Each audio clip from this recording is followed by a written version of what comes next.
छियो चलाकी। अरे बंसिया चुदुर बुदुर देखे छियो चलाकी।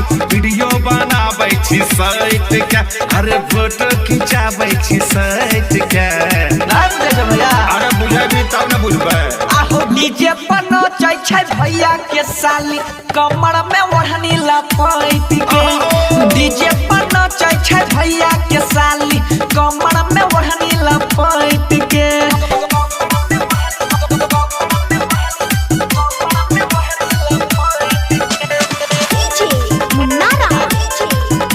Presented by Shruti Films Maithili।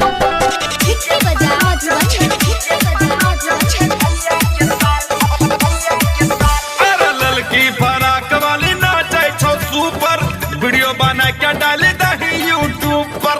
ओकर बाद देखिए गच गच आ गई तो व्यूअर। मारे तमाजा अभी छै समैया, मौका के फायदा उठाबे न हो भैया। समय छै गेलियो तोहर बहाना, किया बजाबै छी ऐसन गाना।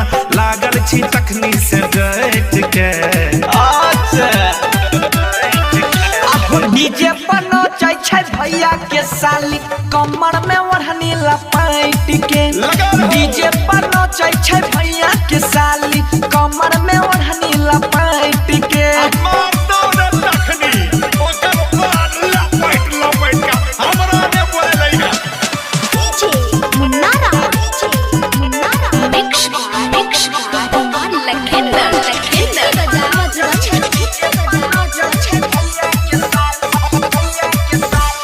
गड़बड़ नहीं कर जे हो जाए मारा मारी, कहे छो समझाई का छला बिहारी।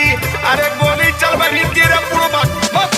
ऐसन बात नहीं छै कोनो भारी, छियै अपने घर के सब रिश्तेदारी। सुने रे बंसी राइटर सोनू, बोला सुने रे बंसी राइटर सोनू, ई सब से रहे तो हट के। आइ बेटा मना किए करे छै।